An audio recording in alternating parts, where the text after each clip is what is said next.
ആൾത്താരയിൽ നിന്ന് സാക്ഷ്യം പറയാൻ അനുഗ്രഹിച്ചതിന് പരിശുദ്ധ അമ്മയ്ക്കും തിരുക്കുമാരനും 1000 നന്ദി. എൻ്റെ പേര് ശ്വേത. ഞാൻ എറണാകുളം ജില്ലയിലെ തോപ്പുംപടി സൗദിയിൽ നിന്ന് വരുന്നു. ഞാൻ കൃപാസനത്തെ പറ്റി ആദ്യമായി അറിയുന്നത് എൻ്റെ മമ്മിയിലൂടെയും അനിയത്തിയിലൂടെയാണ്. ഇവർ രണ്ടാളും ഇവിടെ വന്ന് ഉടമ്പടി എടുത്തിട്ടുള്ളതാണ്. ഇവരുടെ കൂടെ പലതവണ വന്നിട്ടുണ്ടെങ്കിലും വലുതായിട്ടൊന്നും പ്രാർത്ഥിച്ചിട്ടില്ല. ഇവിടെ വന്നിട്ട് ഇവിടെ നടക്കുന്ന അത്ഭുതങ്ങളും അതുപോലെ മാതാവ് പ്രത്യക്ഷപ്പെട്ട സ്ഥലങ്ങളാണെന്നും ഒന്നും എനിക്കറിയില്ലായിരുന്നു. ഞാൻ BSc നഴ്സിംഗ് അവസാന വർഷ വിദ്യാർത്ഥിനിയാണ്. അപ്പോൾ മമ്മിയുടെ അമ്മയും മമ്മിയൊക്കെ എല്ലാവരും പറയും OE ചെയ്യുന്നതിന് മുന്നേ ഇവിടെ വന്ന് ഉടമ്പടി എടുക്കണം. പക്ഷേ ഞാൻ എടുക്കാമെന്ന് പറയുമെങ്കിലും എനിക്ക് വലുതായിട്ട് വിശ്വാസം ഇല്ലായിരുന്നു. എന്തോ ഇവിടെ നടക്കുന്നത് എന്താണെന്ന് കറക്റ്റ് എനിക്കറിയില്ല. ഞാൻ അങ്ങനെ എൻ്റെ അവസാന വർഷ എക്സാമാണ് ഈ കഴിഞ്ഞ മാർച്ചിൽ നടന്നത്. എപ്പോഴത്തെയും പോലെ ഭയങ്കര പ്ലാനിങ് ആണ്, എല്ലാം കൃത്യമായി പഠിച്ച് നേരത്തെ റിവിഷനൊക്കെ കഴിഞ്ഞിരിക്കണം എന്ന്. പക്ഷേ അതുപോലെ തന്നെ ഒന്നും നടക്കാറുമില്ല. ഇത്തവണയും അത് തന്നെ സംഭവിച്ചു. ഞാൻ ബുക്ക് പഠിക്കാൻ തുറന്നപ്പോഴേക്കും പല്ലുവേദനയായി. പല്ലുവേദന എന്ന് വെച്ചാൽ എനിക്ക് മരുന്ന് കഴിച്ചാലും ഇഞ്ചക്ഷൻ എടുത്തിട്ടും ഒരു കുറവുമില്ല. ഞാൻ ട്രിവാൻഡ്രത്താണ് പഠിക്കുന്നത്. ഞാൻ അവിടെ ഒരു ഡോക്ടറിനെ കാണിച്ചു. അപ്പോൾ ഡോക്ടർ പറഞ്ഞു റൂട്ട് കനാൽ ചെയ്താൽ മാറും എന്ന് പറഞ്ഞു. അങ്ങനെ റൂട്ട് കനാൽ സ്റ്റാർട്ട് ചെയ്തു. അപ്പോഴാണ് മനസ്സിലായത്, എക്സ്റേ എടുത്തു. അപ്പോൾ എൻ്റെ താഴെയും മേളിലുള്ള വിസ്ഡം ടൂത്ത് എന്ന് പറയും, അത് ചരിഞ്ഞ് മറ്റ് പല്ലുകളിൽ വന്ന് ടച്ച് ചെയ്യുമ്പോഴുള്ള പെയിനാണ്, അതാണ് ഈ വേദനയ്ക്ക് കാരണം. അപ്പോൾ ഡോക്ടറിന് ഇത് രണ്ടും പറിച്ചു കളഞ്ഞാൽ മാത്രമേ എനിക്ക് ഇത് കംപ്ലീറ്റ് പെയിൻ മാറുള്ളൂ. ആ സമയം എന്ന് പറയുന്നത് ഞങ്ങൾക്ക് സ്റ്റഡി ലീവ് തുടങ്ങുന്ന സമയമാണ്. ഞാനപ്പോൾ വീട്ടിൽ ചെന്നു, എന്തായാലും പല്ല് പറിച്ചു കളയാതെ വേറെ വഴിയില്ല. എല്ലാ കുട്ടികളും സ്റ്റഡി ലീവിന് പഠിച്ചു തുടങ്ങി. ഞാൻ പല്ല് പറിക്കാനായിട്ട് വീട്ടിലേക്ക് പോന്നു. ഇവിടെ ഡോക്ടറിനെ കാണിച്ചപ്പോൾ ഡോക്ടർ പറഞ്ഞത് ഈ പല്ലെന്ന് പറയുന്നത് നമ്മൾ നോർമൽ പല്ല് പറിക്കുന്ന പോലെയല്ല, ഇവിടെ കീറി അനസ്തേഷ്യ തന്ന് ബോൺ കട്ട് ചെയ്തിട്ടാണ് പല്ല് എടുത്ത് മാറ്റുന്നത്. അത് മേളിലെയും താഴെയും ഉണ്ട്. കുറേ അധികം കോംപ്ലിക്കേഷൻസ് പറഞ്ഞു. ചിലപ്പോൾ ഈ സൈഡ് പാരാലിസ്ഡ് പോവാം, അല്ലെങ്കിൽ സെൻസേഷനൊക്കെ നഷ്ടപ്പെടാം, ചിലപ്പോൾ ഡെത്ത് വരെ സംഭവിക്കും. കാരണം ഇവിടെ കൂടെ ഒരു നെർവ് പാസ് ചെയ്യുന്നുണ്ട്.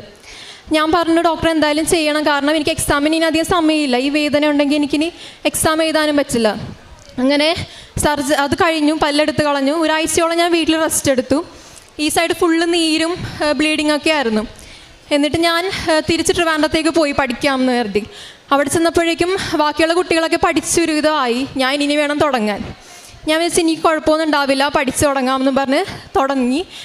ബുക്ക് വീണ്ടും എടുത്തപ്പോഴേക്കും എൻ്റെ വാ തുറയുന്നില്ല എന്ന് വെച്ചാൽ എനിക്കിപ്പോൾ ഇങ്ങനെ സംസാരിക്കാനുള്ള ഗ്യാപ്പ് പോലും ഇല്ല. എൻ്റെ ഈ ഒരു ഫിംഗർ പോലും എനിക്ക് വായിൽ അകത്ത് വെക്കാൻ പറ്റില്ല, അത്രയും ക്ലോസ്ഡ് ആയിപ്പോയി. അതൊരു കോംപ്ലിക്കേഷനായിട്ട് വന്നതാണ്. എനിക്ക് എന്ത് ചെയ്യണമെന്ന് അറിയില്ല, കാരണം പഠിക്കാൻ ഇനി അധികം സമയമില്ല. കൂടുതലും എനിക്ക് ഈ ഒരു സൈഡ് മരവിക്കുന്ന പോലെയാണ്. ഈ വാ തുറക്കാൻ ശ്രമിച്ചു കഴിഞ്ഞാൽ തുറയും, പക്ഷെ നമ്മൾ എത്രത്തോളം തുറന്നാലും രാത്രി ഉറങ്ങി എണീറ്റ് രാവിലെ എണീക്കുമ്പോഴേക്കും വീണ്ടും പഴയ അവസ്ഥ. ഈ സൈഡ് തുറക്കാൻ ശ്രമിക്കുമ്പോഴുള്ള വേദന എന്ന് വെച്ചാൽ ഈ സൈഡിലെ മസിൽ ഫുള്ള് അടഞ്ഞിരിക്കും. അത് ഞാൻ ഫുള്ള് ഇവിടെ വിക്സ് തേച്ച് അല്ലെങ്കിൽ ചൂട് പിടിച്ച് ഇങ്ങനെയൊക്കെയാണ് തുറക്കുന്നത്. അതിന് തന്നെ ഒരു അരമണിക്കൂർ 1 മണിക്കൂർ കൂടിയാണ് തുറക്കുന്നത്.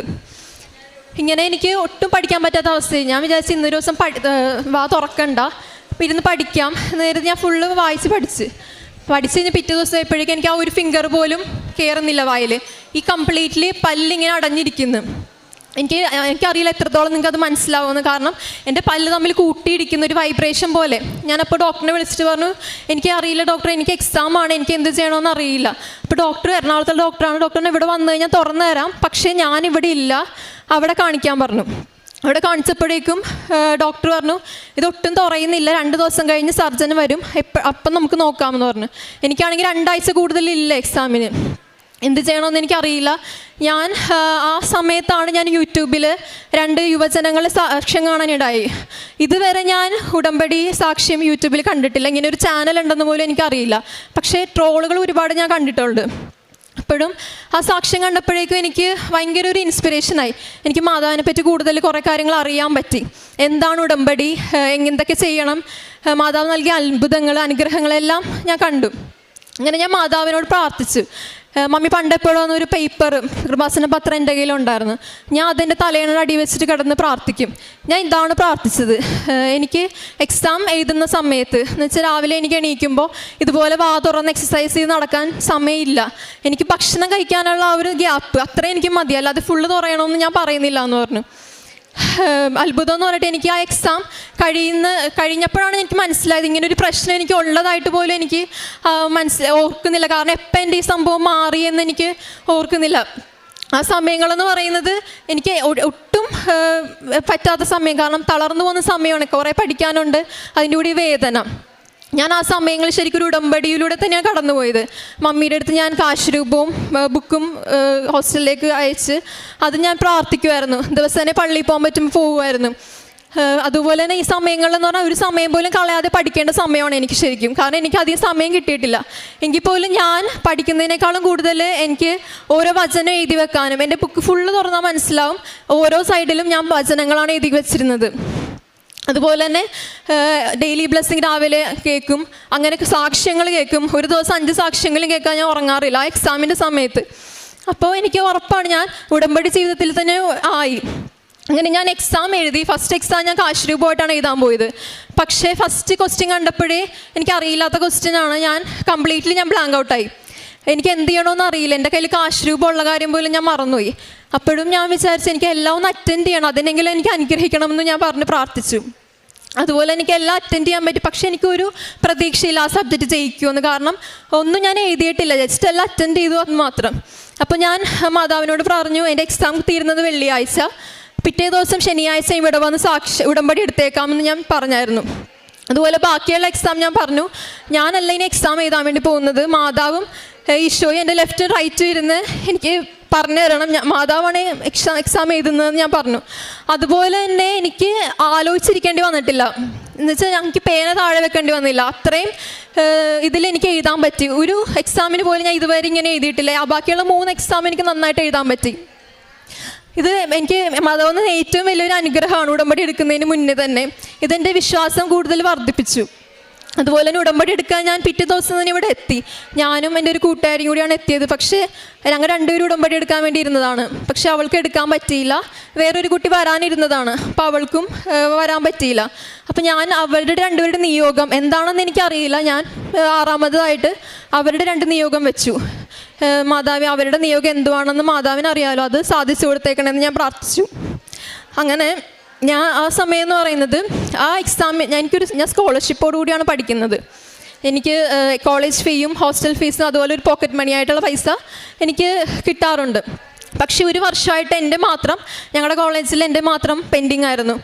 ഞാൻ ഡെയിലി ഓഫീസിലേക്ക് വിളിക്കും, സെക്രട്ടേറിയറ്റിൽ വിളിക്കും, എല്ലായിടത്തും വിളിക്കുമ്പോഴും പറയുന്നത് ഗവൺമെൻറ്റിൽ പൈസ ഇല്ല. അവസാനം പറഞ്ഞ് സമരം എന്തെങ്കിലും അപ്പോൾ നമുക്ക് നോക്കാം, അല്ലാതെ ഇപ്പോൾ ഒന്നും നടക്കാൻ വേണ്ടി പോകുന്നില്ല എന്ന് പറഞ്ഞു. അങ്ങനെ ഞാൻ എക്സാം കഴിയുന്നത് മാർച്ച് 15 വെള്ളി. ഞാൻ പറഞ്ഞു, മാതാവ് എനിക്ക് മാർച്ച് 16-ാം തീയതി ശനിയാഴ്ച എനിക്ക് അതെൻ്റെ ഫോണിൽ ക്രെഡിറ്റായി കാണണം ആ പൈസ. അങ്ങനെ ഞാൻ പ്രാർത്ഥിച്ചായിരുന്നു. പക്ഷെ ഞാൻ കാര്യം മറന്നുപോയി. ഞാൻ ആ ശനിയാഴ്ച തന്നെ ഇവിടെ ഉടമ്പടി എടുക്കാൻ വേണ്ടി വരുന്നത്. അന്ന് ഇവിടെ ഉടമ്പടി എടുക്കാൻ നിന്നപ്പോൾ ഞാൻ ആ കാര്യം പ്രാർത്ഥിച്ചു. ഇവിടെ നിന്ന് ഇറങ്ങുന്നതിന് മുന്നേ എനിക്ക് ആ സംഭവം, എനിക്ക് ആ പൈസ എൻ്റെ ഫോണിൽ കാണിക്കണേ. കാരണം ഒരുപാട് സാക്ഷ്യങ്ങൾ കണ്ടിട്ടുണ്ട് ഇങ്ങനെ ഇവിടെ നിന്ന് ഇറങ്ങുന്നതിന് മുന്നേ അപ്പോയിൻമെൻറ്റ് ലെറ്ററൊക്കെ ഫോണിൽ ഇതായിട്ട് വരുന്നത്. ഞാൻ അതുപോലെ പ്രാർത്ഥിച്ചു. അതുപോലെ എനിക്ക് ഡേറ്റ് ഇട്ട് പ്രാർത്ഥിക്കുന്നതിൽ ആ സംഭവം എനിക്ക് അറിയില്ലായിരുന്നു, എത്രത്തോളം മാതാവ് നമ്മളെ അനുഗ്രഹിക്കുമെന്ന്. അതുപോലെ ഞാനൊരു ഡേറ്റ് വെച്ചിട്ടാണ് പ്രാർത്ഥിച്ചത്. അങ്ങനെ ഞാൻ ഇവിടെ നിന്ന് ഇറങ്ങി, പ്രാർത്ഥിച്ച് എല്ലാം കഴിഞ്ഞ് ഉടമ്പടി എടുത്ത് ഇറങ്ങി. അവിടെ എനിക്ക് മാതാവിൻ്റെ ഒരു ഫോട്ടോ വാങ്ങണമെന്ന് ഭയങ്കര ആഗ്രഹമായിരുന്നു. ഞാൻ അങ്ങനെ ഒരു മമ്മിയോട് പറഞ്ഞു, എൻ്റെ കയ്യിൽ പൈസ ഇല്ല, GPayയിൽ ഞാൻ 200 രൂപ അയക്കാൻ പറഞ്ഞു. ആ സമയത്ത് ഞാൻ ആലോചിച്ചാൽ പ്രാർത്ഥിച്ചിട്ടുണ്ടായിരുന്നല്ലോ, പക്ഷേ എനിക്കൊരു വിശ്വാസം ഉണ്ടെങ്കിലും മാതാവ് നമ്മളുടെ അടുത്ത് ഡയറക്റ്റ് ഇത്രയും ഒരു അനുഗ്രഹം തരുമോ എന്നുള്ളൊരു ഇതായിരുന്നു. ഞാൻ അങ്ങനെ വിശ്വാസ പ്രമാണം ചൊല്ലിയിട്ട് GPay ഓപ്പൺ ചെയ്ത് നോക്കി. ശരിക്കും ഞാൻ ഞെട്ടിപ്പോയി. കാരണം മമ്മി തന്ന 200 രൂപ കൂടാതെ എൻ്റെ സ്കോളർഷിപ്പായിട്ടുള്ള പോക്കറ്റ് മണി 3700 രൂപ, 3500 + 200, 3700 രൂപ എൻ്റെ അക്കൗണ്ടിൽ ആ സമയത്ത് ക്രെഡിറ്റായി. അതെന്ന് പറയുന്നത് എനിക്ക് ഒട്ടും വിശ്വസിക്കാൻ പറ്റില്ല. കാരണം ഇത്രയും നാളും 1 വർഷം കൂടുതലായി, ബാക്കിയുള്ള എല്ലാ കുട്ടികൾക്കും ആ മണി വന്ന് എനിക്കിതുവരെ വന്നിട്ടില്ല. എനിക്ക് അത് ഒരുപാട്, ഞാൻ ഇവിടെ വന്ന് ഇറങ്ങിയ ആളാണ്. ഇവിടെ വന്ന് മാതാവിനെ കുമ്പിട്ട് കരഞ്ഞ് ഒരുപാട് നന്ദി പറഞ്ഞിട്ട് ഞാൻ പോയത്. അതുപോലെ തന്നെ എനിക്ക് എക്സാം ഈ റിസൾട്ട് കഴിഞ്ഞ മെയ്യിൽ വന്നു. ഞാനാണ് ഏറ്റവും അവസാനം പഠിച്ചു തുടങ്ങിയത്. പഠിച്ചെന്ന് പറഞ്ഞാൽ മുഴുവനും പഠിച്ചിട്ടുമില്ല, പകുതിയും പ്രാർത്ഥനയിലൂടെ തന്നെയായിരുന്നു. പക്ഷേ ഞങ്ങളുടെ കോളേജിൽ നേരത്തെ പഠിച്ചു തുടങ്ങിയ കുട്ടികളെക്കാളും ഏറ്റവും കൂടുതൽ മാർക്ക് നൽകി മാതാവ് അനുഗ്രഹിച്ചു. Around close to distinction score നൽകി മാതാവ് അനുഗ്രഹിച്ചു.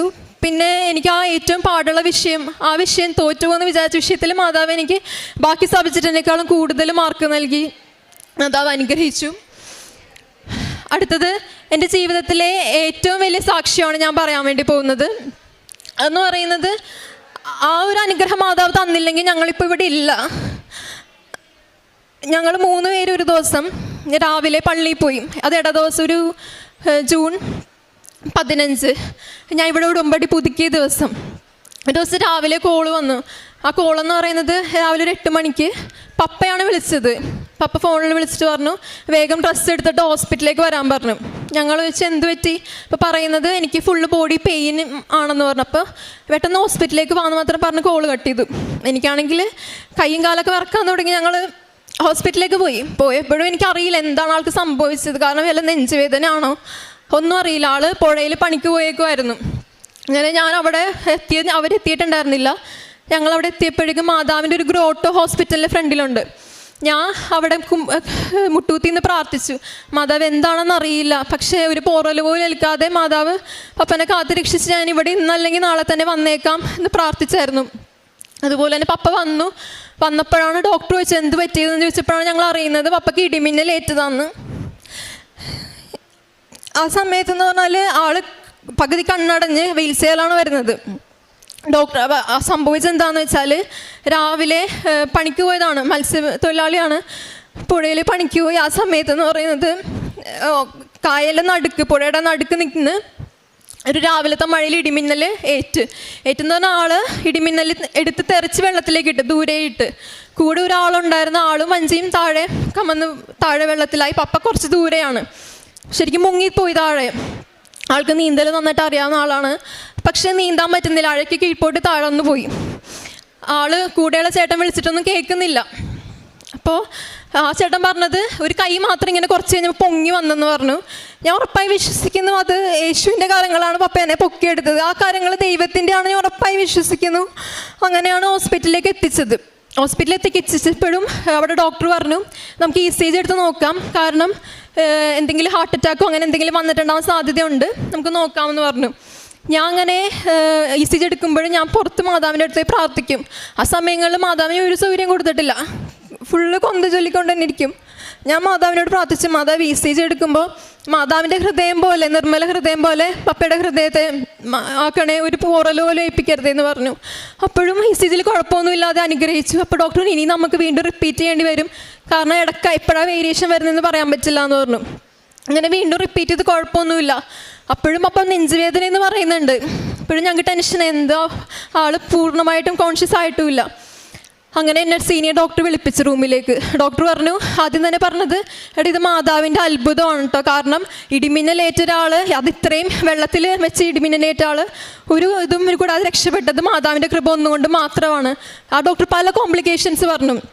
ചിലപ്പോൾ ബോൺ ഫ്രാക്ചർ ഉണ്ടാവാം, ബ്ലഡ് സപ്ലൈ കട്ടാവാം, അല്ലെങ്കിൽ തളർന്നു പോവാം, ഫുള്ളി മരിച്ചു വരെ പോകാമെന്നുള്ളൊരു സിറ്റുവേഷൻ ആയിരുന്നു.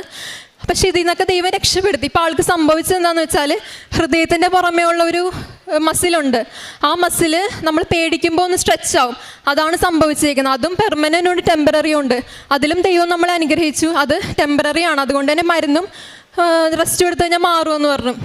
എനിക്കപ്പോൾ ഉറപ്പായി വിശ്വസിക്കാൻ ഇത് മാതാവ് ഞങ്ങളെ പരീക്ഷിച്ച കാരണം ഞാൻ ആദ്യത്തെ ഉടമ്പടി എടുത്തത് മാർച്ചിലാണ്. ആദ്യത്തെ 2 മാസം കറക്റ്റായിട്ടെല്ലാം പോയി. പക്ഷെ 2 മാസം കഴിഞ്ഞപ്പോഴേക്കും പ്രാർത്ഥന മാത്രമായി, വേറെ ഉടമ്പടി കാര്യങ്ങളൊന്നും ഞാൻ ചെയ്യാറില്ല.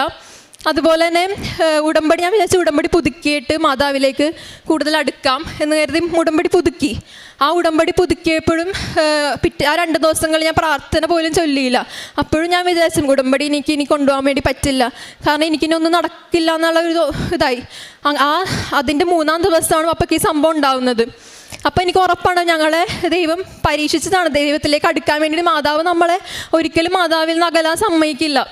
പിന്നെ ഈ ഒരു ഇതെന്ന് പറയുന്നത് പപ്പയ്ക്ക് കൂടുതൽ വിശ്വാസം ഉണ്ടാകാൻ സാധിച്ചു, കാരണം ഇവിടെ വരാമെന്ന് പപ്പ ഞങ്ങളോട് പറഞ്ഞിട്ടുണ്ട്. പക്ഷേ പിന്നീട് ചോദിച്ചപ്പോൾ ഇല്ല, വലിയ ഇതൊന്നും പറഞ്ഞില്ല. അതുപോലെ തന്നെ പപ്പ ഇനി അടുത്തൊരു ജന്മം ഉണ്ടെങ്കിൽ പപ്പയുടെ മകളായിട്ട് ജനിക്കാനാണ് എനിക്ക് ആഗ്രഹം. കാരണം ഞാൻ കണ്ടതിൽ വെച്ചിട്ട് ഏറ്റവും ദാനധർമ്മം ചെയ്യാനാണെങ്കിലും മറ്റുള്ളവർക്ക് വേണ്ടി പ്രാർത്ഥിക്കാനാണെങ്കിലും എല്ലാത്തിലും ഇതുപോലെ ഒരു പപ്പയെ കഴിഞ്ഞിട്ട് എനിക്ക് അഭിമാനമാണ്, കാരണം ഇങ്ങനൊരു പപ്പയുടെ മോളായിട്ട് ജനിച്ചതിൽ.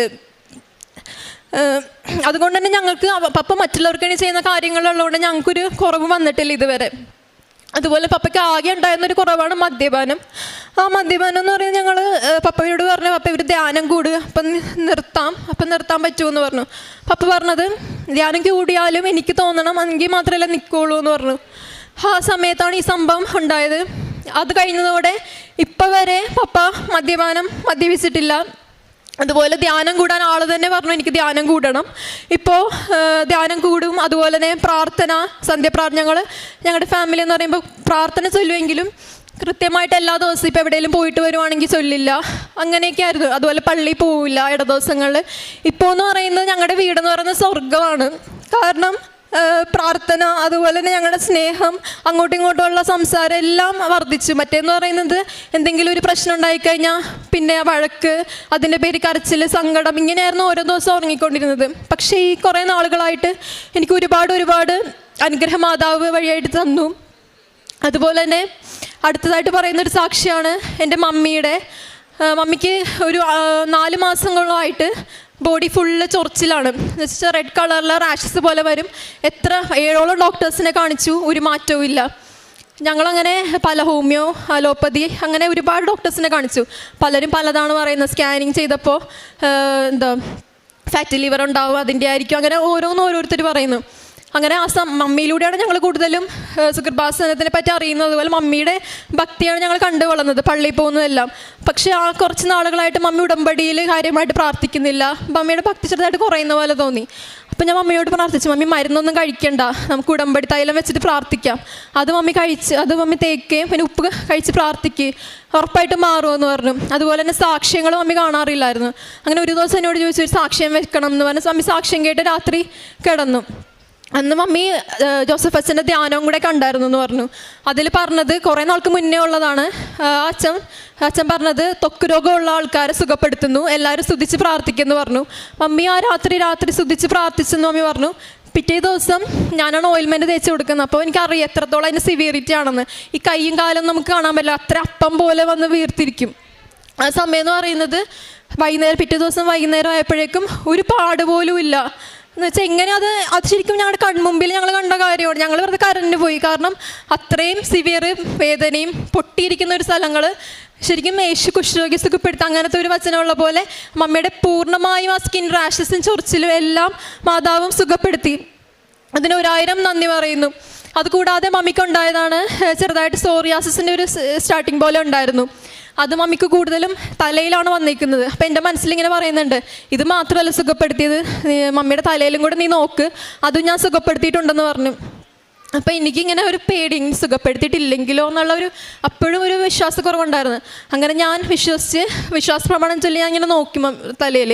അതിലൊരു പൂർണ്ണമായി ഒരു തുള്ളി പോലും അതിൻ്റെ അംശമൊന്നുമില്ല, അത് പൂർണ്ണമായി സുഖപ്പെട്ടു. അപ്പം മമ്മി പറഞ്ഞു ഇതെനിക്ക് കുറച്ച് നാളായിപ്പോൾ ഇല്ല എന്ന് മമ്മി ഇങ്ങോട്ട് പറഞ്ഞു. ഇതിൽ ഞാൻ ഒരുപാട് മാതാവിന് നന്ദി പറയുന്നു.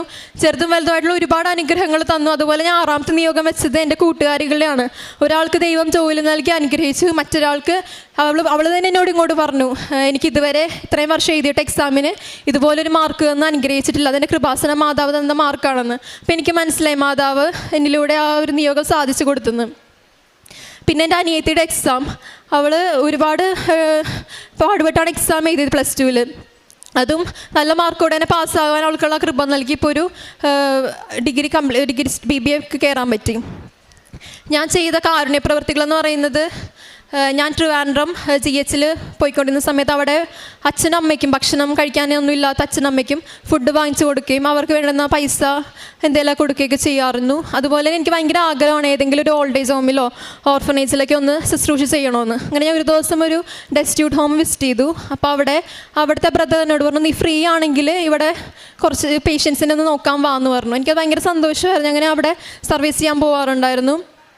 അതുപോലെ തന്നെ ദിവസേന ഇപ്പം ഞാൻ ദിവ്യബലി മുടക്കാറില്ല. ഞാൻ എവിടെ പോയാലും, ഇപ്പോൾ ടൂർ പോയാലും എവിടെ പോയാലും എനിക്ക് ദിവ്യബലി മുടക്കണം എന്നുള്ളൊരു ഇത് വരുമ്പോൾ മനസ്സിൽ എന്ത് വിഷമമാണ്. അങ്ങനെ എത്ര ദൂരെ പോയാലും എനിക്ക് കുമ്പസാരിക്കാൻ അതുപോലെ ദിവ്യബലിയിൽ പങ്കെടുക്കാനുള്ള കൃപ നൽകി മാതാവ് അനുഗ്രഹിച്ചു. അതുപോലെ ഞാൻ പത്രം കൊടുക്കാൻ ആദ്യമൊക്കെ എനിക്ക് ഭയങ്കര മടിയായിരുന്നു. ഞാൻ അങ്ങനെ ഒരു മാസം കൊടുത്തില്ല.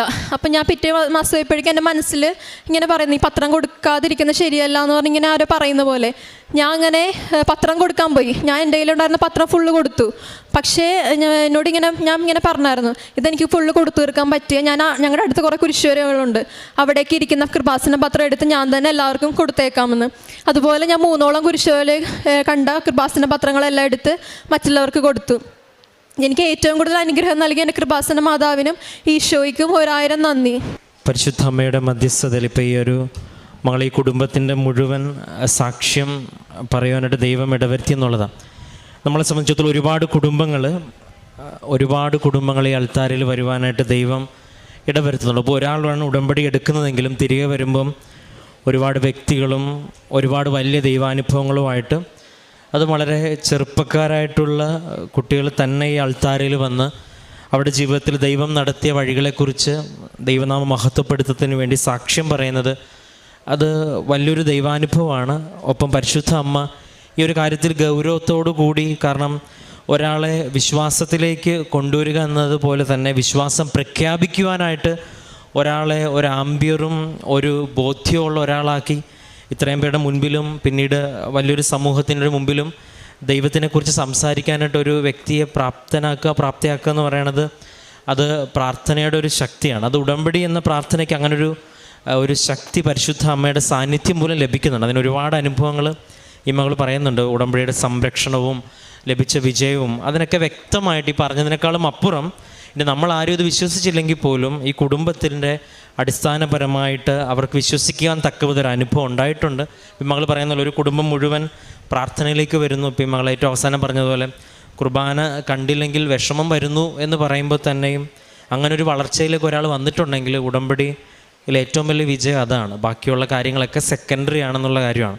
അപ്പോൾ അങ്ങനെ ഒരുപാട് പേർക്ക് വിശുദ്ധ കുർബാനയെക്കുറിച്ചും കുമ്പസാരത്തിനെക്കുറിച്ചും ഇതൊക്കെ നമുക്കറിയാമെങ്കിലും പക്ഷേ ഇതൊക്കെ ചെയ്തിട്ട് എന്ത് ജീവിതത്തിൽ അനുഭവം ലഭിച്ചു എന്നുള്ള ചോദ്യത്തിനാണ് ഉടമ്പടി അഡ്രസ്സ് ചെയ്യുന്നത്, ഉത്തരം നൽകുന്നത്. ഇതിപ്പോൾ ചെറുപ്പക്കാരെന്ന് മാത്രം എല്ലാവരും ഇതിനൊക്കെ ഒരു ശക്തിയുണ്ട്, കൃപയുണ്ട്. അപ്പോൾ ജീവിതത്തിൻ്റെ പ്രയോറിറ്റി തന്നെ മാറുന്നുണ്ട്. ഇപ്പോൾ ഒരു പിക്നിക്കിന് പോകുമ്പോഴും കുർബാന ഉണ്ടോ എന്നുള്ള സാധ്യത, അതും ചെറുപ്പകാലത്തിൽ തന്നെ അന്വേഷിക്കാനൊക്കെ ഒരാൾക്ക് തോന്നുന്നുണ്ടെങ്കിൽ ഈ പ്രാർത്ഥനയ്ക്കും കൂദാശയൊക്കെ വിലയുണ്ട് എന്ന വ്യക്തി അനുഭവത്തിൽ, മതബോധനം പഠിച്ച അനുഭവത്തിൽ നിന്നല്ല വ്യക്തി. അപ്പോൾ അങ്ങനെ ഒരു അനുഭവത്തിലേക്ക് കൊണ്ടുചെന്ന് എത്തിക്കുന്നുണ്ടെങ്കിൽ അതാണ് ഏറ്റവും വലിയ അത്ഭുതം.